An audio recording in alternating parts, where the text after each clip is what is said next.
How you doing, guys? Give me 1 second, I'll be up there. Okay, so today I'm going to go into tithing. This is the video I was going to do Friday, but I had something come up. And today I'm going to try and tackle this in a way where I'm not going to explicitly talk about the things that God wanted as a tithe, but I'm simply going to explain where they tithe at. They were tithing under the law. I'm going to go into these details and how today we're not to tithe. So first I want to go, and we're going to go ahead and head to Deuteronomy chapter 4, verse 44. Because I want to explain first that what Moses received was law from God. Because some people I've run into try to separate the law in some weird way. I'll give them Romans chapter 6, verse 14 through 23, explaining how we're not under law, we're under grace. And they will try to take that and try to say, well, we're not under that law, but we're under this law. And it's really weird. So I just want to explain that what God gave Moses was law, right? It wasn't segmented up. It was just law, different laws. So Deuteronomy chapter 4.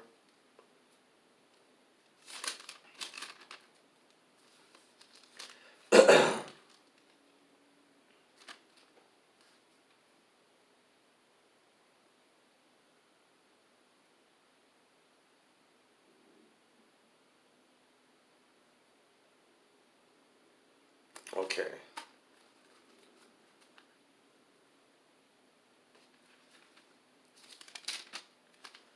We're going to go to verse 44. Well, we'll start at 41.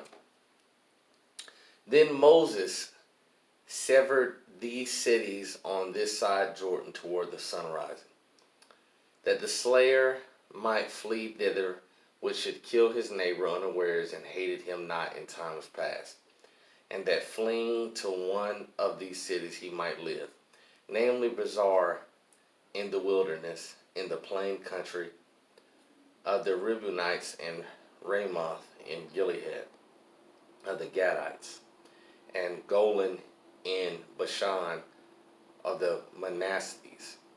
And this is the law which Moses set before the children of Israel.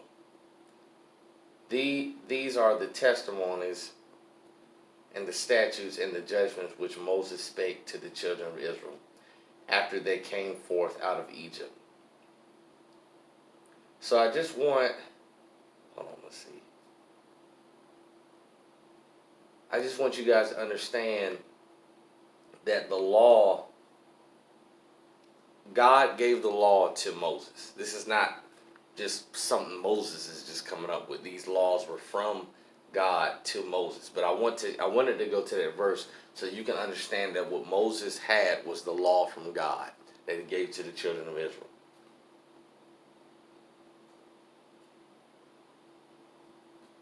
Actually, I'll go to verse 5. This is Deuteronomy chapter 4. This is a little bit more in detail. And Moses called all Israel and said to them, Hear, O Israel, the statutes and judgments which I speak in your ears this day, that you all may learn them and keep and do them. The Lord our God made a covenant with us in Oreb. So God made a covenant with Moses. These were the Jews. They make a covenant with Gentiles, just so people understand that. The Lord made not this covenant with our fathers, but with us. So he goes into further detail. He even says the Lord didn't make the covenant with their fathers, the ones before them. God only made the covenant with them. But with us, even us who are all of us here alive this day, the Lord talked with you face to face in the mount of the midst of the fire. I stood between the Lord and you at that time and showed you the word of the Lord. You were afraid by the reason of the fire and went not up into the mount, saying.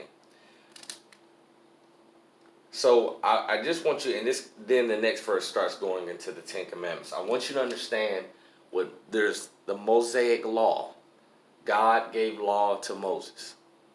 He made a covenant with Moses and his people at that time.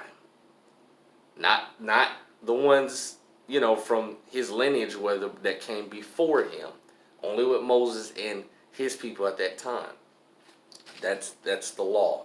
So going into tithing, tithing was under the law, and I'm going to go right to the verse that explains that tithing was under the law. We're going to go to Leviticus 27.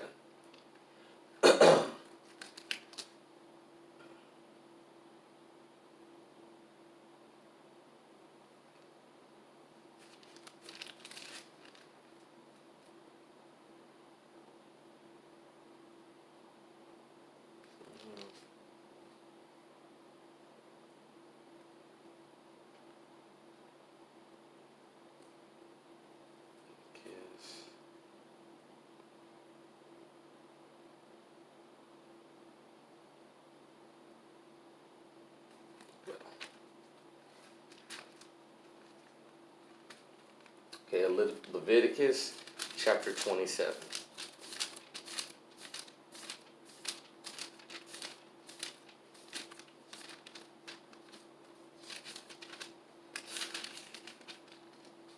We're pretty much going to probably have to read all of that for context.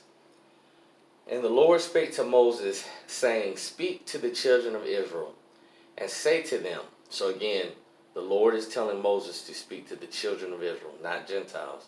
And say to them, When a man shall take a singular vow, the person shall be for the Lord by estimation.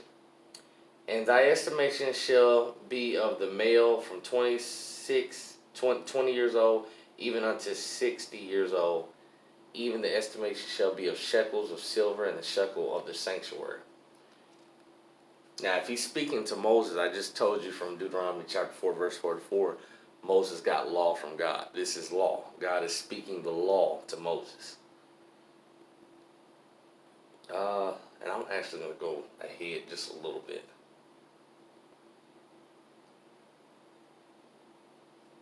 We're going to go to 14. And when a man shall sanctify his house to be holy to the Lord, then the priest shall estimate it, whether it be good or bad. As the priest shall estimate it, so shall it stand. And if he that sanctified it will redeem his house, then he shall add. I want to say again, I'm still on Leviticus chapter 27. This is verse 14, in case anybody's lost. Then the priest shall estimate it, whether it be good or bad. As the priest shall estimate it, so shall it stand. And if he that sanctify it will redeem his house, then he shall add the fifth part of the money of thy estimation to it, and it shall be his. And if a man shall sanctify to the Lord some part of a field of his possession, then thy estimation shall be according to the seed thereof. And omer of barley seed shall be valued at 50 shekels of silver. If he sanctify his field from the year of Jubilee,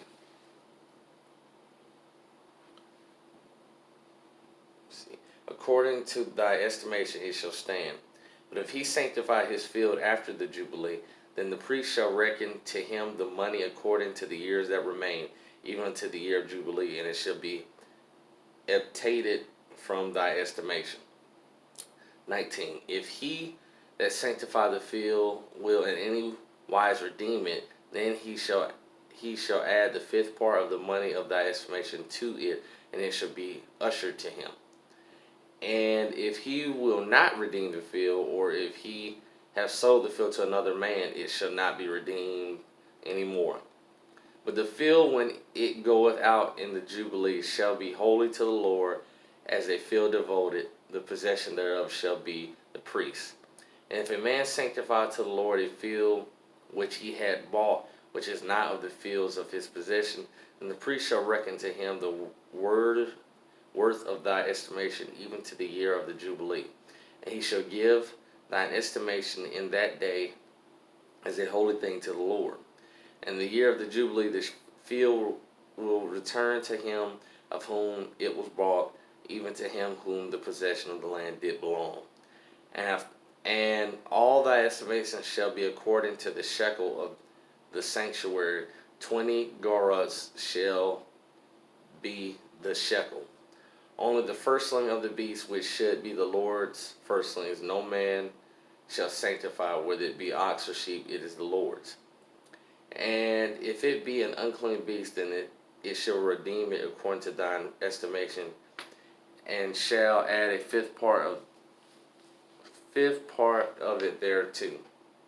Or if it be not redeemed, then it shall be sold according to thy estimation. Notwithstanding, no devoted thing that a man shall devote to the Lord of all that he hath, both of man and beast of the field of his possession, shall be sold or redeemed. Every devoted thing is mostly holy to the Lord. None devoted which shall be devoted of man shall be redeemed, but shall surely be put to death. And all the tithe of the land, again, here